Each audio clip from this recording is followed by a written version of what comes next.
जी welcome dear students आज हम measure of central tendency topic से रिलेटेड पढ़ेंगे। एवरेज की टाइप फर्स्ट जो हम पढ़ रहे थे अरिथमेटिक मीन, उसी का ये सेकंड लेक्चर है।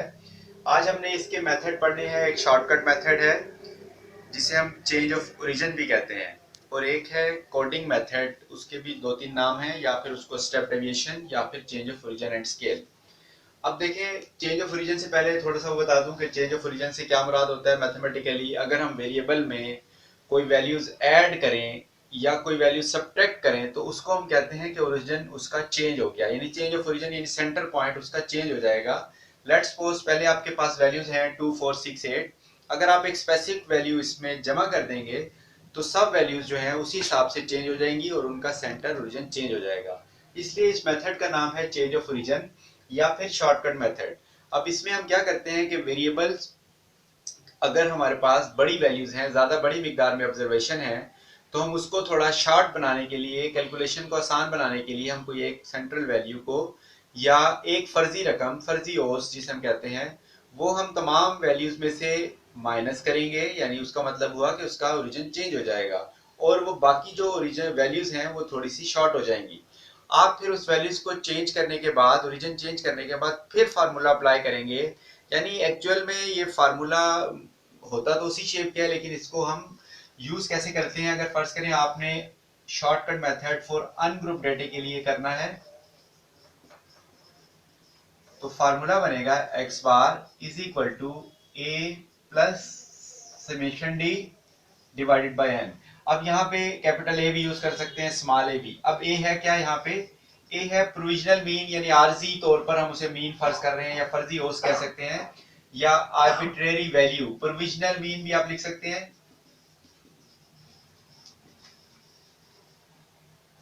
फर्जी ओस या आरजी ओस कह सकते हैं इसको। फर्जी एवरेज यानी आपने एवरेज खुद फर्ज करनी है, और ए जो है आमतौर पे डाटा के सेंटर से हम लेते हैं, क्योंकि एवरेज क्योंकि सेंटर में पाई जाती है, इसलिए अगर ए आपने फर्ज करना है तो डाटा के सेंटर वाली वैल्यू, या उसके आउटसाइडर भी कोई वैल्यू ले सकते हैं जो डाटा में लाई ना करती है। तो ओरिजिन चेंज करने के लिए वही जो फर्जी वैल्यू है वो हम ए मैक्स में से माइनस करेंगे, यानी वेरिएबल में से। इसके बाद आपने फार्मूले में पुट करना है, तो अब समेशन डी क्या हो गया हमारे पास, जो आपने डी बनाया उसका टोटल, ए प्रोविजनल मीन, और एन जो है नंबर ऑफ वैल्यूज। अब इसकी एग्जांपल करते हैं हम। इसके बाद ये मैंने क्वेश्चन लिख लिया यहाँ पे, शॉर्टकट मेथड का अनग्रुप डेटा। अब देखें शॉर्टकट मेथड में जैसे मैंने आपको बताया है कि ये formula a plus summation d over n. D हमने क्या किया है कि एक्स वेरिएबल जो था उसको डी में चेंज किया। डी में चेंज करने को हम चेंज ऑफ ओरिजिन भी कहते हैं। उसके लिए हमने ए फर्जी वैल्यू, फर्जी औसत, फर्जी एवरेज खुद सपोज करनी है, और वो आमतौर पे जो आपके पास एक्स गिवन है इस क्वेश्चन में, एक्स की वैल्यूज में से कोई भी वैल्यू ले सकते हैं। अब हमें 2000 ज्यादा बेहतर लग रहा है, तो यहाँ पे ए फर्ज किया हुआ है। Let's suppose A is equal to 2000। हमने इन्हीं डाटे में से एक वैल्यू फर्ज कर ली 2000 को ए के इक्वल। अब हमने डी में कन्वर्ट करना है एक्स की तमाम वैल्यूज को। डी यहाँ पे यूज हो रहा है डेविएशन के लिए। अब डेविएशन का मीनिंग आपने याद रखना है। डेविएशन हम वैसे फर्क को कह रहे हैं यहाँ पे, क्योंकि मैथमेटिकली हमने माइनस करने को डेविएशन के लिए यूज करना है, कि जब हम माइनस करेंगे तो वहां डेविएशन का लफ्ज इस्तेमाल होगा। अब आपने एक्स की तमाम रकमों में से 2000 को माइनस करते जाना है। ये देखिए 1950 में से 2000 माइनस किया, माइनस का 50। 2000 में से 2000 माइनस किया, ये 0। 2050 में से 2000 माइनस किया 50। 60 में से माइनस किया 60। 2080 में से 2000 माइनस करेंगे तो 80। ये मैंने टोटल कर लिया, इसका टोटल 140 बच रहा है, और ये किसके बराबर है? सम ऑफ डी, समेशन डी, जो हमने एक्स के बजाय डी में चेंज किया। अब इसको हम फार्मूले में पुट करेंगे, X bar is equal to, और वही वैल्यू जो हमने माइनस की थी, यानी फर्ज करें उधार ली थी वैल्यू, अब उसको वापस हम उसमें जमा कर देंगे अपने फार्मूले में। यहाँ पे हम क्या करेंगे, ए की जगह लिखेंगे 2000, और प्लस समेशन डी हम कैलकुलेट कर चुके हैं 140। एन का मतलब number of values, same ungroup data में हम 5 यहाँ पे रखने हैं। 5 पे डिवाइड करेंगे तो ये हमारे पास आ रहा है 2000 प्लस ये बनेगा 28। ठीक है, उसके बाद आपने क्या करना है, इनको ऐड करना है 2028। तो ये arithmetic mean by shortcut method. अब अगर क्वेश्चन में मेंशन नहीं किया हो मेथड तो फिर आपने डायरेक्ट से ही करना है, लेकिन बाद दफा क्वेश्चन में स्टूडेंट को चेक करने के लिए शॉर्टकट मेथड कह दिया जाता है या फिर चेंज ऑफ ओरिजिन कह दिया जाता है, तो फिर आप ये फार्मूला यूज करेंगे फॉर अनग्रुप डेटा। अब हम इसका देखते हैं कि ग्रुप डेटा का अगर सवाल है तो फिर ये फार्मूला कैसे अप्लाई होगा। अच्छा, अरिथमेटिक मीन का शॉर्टकट मेथड और उसका ग्रुप डेटा का क्वेश्चन। ग्रुप डेटा का सवाल मैंने यहाँ लिख दिया है। ग्रुप डेटा जैसे मैंने आपको बताया कि ग्रुप डेटा में क्लासेस और साथ फ्रीक्वेंसी या फिर एक्स और साथ फ्रीक्वेंसी। याद रखें दो तरह से होता है ग्रुप डेटा, या तो एक्स जिसे हम मिड पॉइंट कहते हैं और उसके साथ फ्रीक्वेंसी होती है, या फिर क्लासेस और उसके साथ फ्रीक्वेंसी होती है। अब यहाँ एक्स सवाल में गिवन नहीं था, क्वेश्चन में ये दो कॉलम थे क्लासेस का। ये क्लासेस जो है क्लास बाउंड्रीज की शक्ल में है।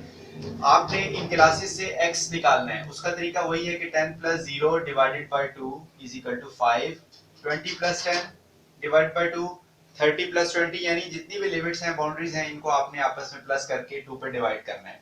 x कैलकुलेट हो गया, फ्रीक्वेंसी हमें ऑलरेडी गिवन थी। अब हम आते हैं फार्मूले की तरफ। ग्रुप डेटा का फार्मूला हमारे पास है। ग्रुप डेटा का फार्मूला उसी तरह फ्रीक्वेंसी का इजाफा हो जाएगा फार्मूले में। हम लिखेंगे x bar is equal to a plus summation fd over summation f। ये शॉर्टकट मेथड है, अगर क्वेश्चन में मेंशन होगा फिर हम ये मेथड यूज करेंगे, अदरवाइज हम डायरेक्ट मेथड से हल कर सकते हैं। अब देखें, जैसे मैंने पहले आपको बताया कि d क्या है।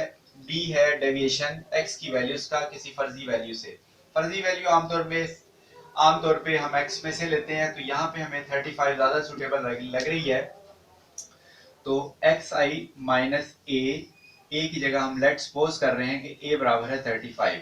अब अक्सर स्टूडेंट को कंफ्यूजन होती है कि हम a की वैल्यू कौन सी फर्ज करें, तो उसके लिए मैंने पहले जिस तरह यहाँ पे लिखा था, a है फर्जी औसत, फर्जी एवरेज, यानी फर्जी एवरेज का मतलब है तो एग्जैक्ट सेंटर में बेशक ना हो। आप a 25 को भी सपोज कर सकते हैं, 45 को भी फर्ज कर सकते हैं, या आप अपनी मर्जी से जो इस डेटे में नहीं है 30 है, फर्ज करें इसमें नहीं है, आप 30 को भी a के बराबर फर्ज कर सकते हैं। यानी इसे हम वर्किंग मीन कहते हैं कि जो उसको मीन के तौर पे इस्तेमाल करेंगे, x की रकमों में से उसका डेविएशन लेंगे। तो अब हमने लेट यहाँ पे 35 को a के बराबर फर्ज किया। अब हम यहाँ d का कॉलम डेविएशन बना रहे हैं 5 माइनस 35, हमारे पास ये आ रहा है माइनस 30, 15 माइनस 35 माइनस का 20, इसी तरह 25 माइनस 35। ये डायरेक्ट भी आप लिख सकते हैं, ये आपको समझाने के लिए ये साथ साथ मैं लिख रहा हूँ यहाँ पे माइनस 10, ये फिर आप 0, फिर 10, 55 माइनस 35 20 और 65 माइनस 35 30। तो d डेविएशन का कॉलम बन गया। ये अब क्योंकि ग्रुप डेटा है तो इसमें साथ हम इसको फ्रीक्वेंसी से मल्टीप्लाई करेंगे। अब फ्रीक्वेंसी से मल्टीप्लाई करने के लिए आपने क्या करना है कि हर फ्रीक्वेंसी को d से मल्टीप्लाई करना है। फार्मूले में देखें कैलकुलेशन कौन सी है, f और d जरब हुए हैं फिर उसका सम लिया हुआ है, तो फार्मूले के हिसाब से हमें fd बनाना पड़ेगा। ग्रुप डेटा का सवाल है, अनग्रुप डेटा का सवाल होता तो फिर सिर्फ हम d को ही प्लस कर लेते और उस वक्त सवाल में फ्रीक्वेंसी का कॉलम जो है ना होता। अब d और f यानी इसको आपने मल्टीप्लाई करना है, 30 को 5 से मल्टीप्लाई करेंगे तो ये 150 माइनस का 20 को माइनस का 240, इसी तरह 10 को 15 से माइनस का 150, 25 को 0 से 0 हो जाएगा, 10 को 8 से 80 और 20 को 3 से 60 और इसी तरह 30 को 2 से ये भी 60। अब हमने क्या करना है, इन्हें प्लस या जो माइनस वाली रकमें हैं उन्हें अलग आपने माइनस करके यानी प्लस कर लेना इन तीनों को अलग, और ये प्लस वाली जो है इनको अलग प्लस करेंगे।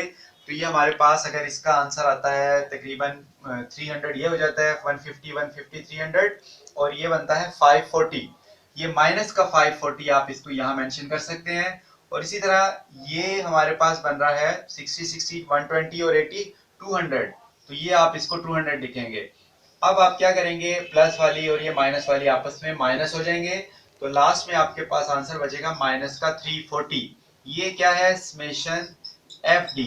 अब आप इसको फार्मूले में पुट कर सकते हैं इजीली, क्योंकि हमारी रिक्वायर्ड कैलकुलेशन जो फार्मूले की है वो हमने फाइंड कर ली।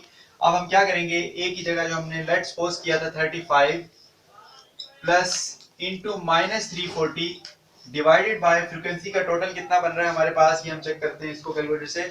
फ्रीक्वेंसी, ये देखिए फ्रीक्वेंसी को हमने जमा किया तो ये आंसर बन रहा है 70। अब आपने क्या करना है, यहाँ समेशन f की जगह पुट करना है 70। अब 340 को 70 पे डिवाइड करेंगे और ये प्लस माइनस बीच में माइनस हो जाएगा। ठीक है, इसको थोड़ा सा नीचे लिख लेते हैं, 35 माइनस 340 डिवाइडेड बाय करें 70 पे कितना आंसर आपने कैलकुलेट किया है 4.86 माइनस हो जाएगा 4.86 ये डिवाइड करने के बाद 35 में से इसको माइनस करें तो लास्ट में हमारे पास रिजल्ट बचता है 30.14। तो ये arithmetic mean by shortcut method group data के लिए मैंने यहाँ सॉल्व किया। इसको आप अच्छी तरह देख सकते हैं कि सबसे पहले हमने डी बनाया। डी बनाने का तरीका सिंपल है कि x में से जो आपने लेट किया 35 को ए फर्ज किया है मैंने यहाँ, तो 35 को x में से ही माइनस करना है, फ्रीक्वेंसी से नहीं करना है, ख्याल रखना है। x की रकमों में से माइनस करते जाएंगे, फिर आप b और f को ज़रब देंगे यानी मल्टीप्लाई करके जो रिजल्ट आएगा उसको आप फार्मूले में यहाँ समेशन एफ डी और यहाँ समेशन एफ और इसी तरह यहाँ पे ए, फिर इसको डिवाइड करके प्लस माइनस करें तो रिक्वायर्ड आपके पास arithmetic mean for ungroup data का आ जाएगा। इसके बाद इसका एक मेथड और रह गया है, वो है coding method change of origin and scale.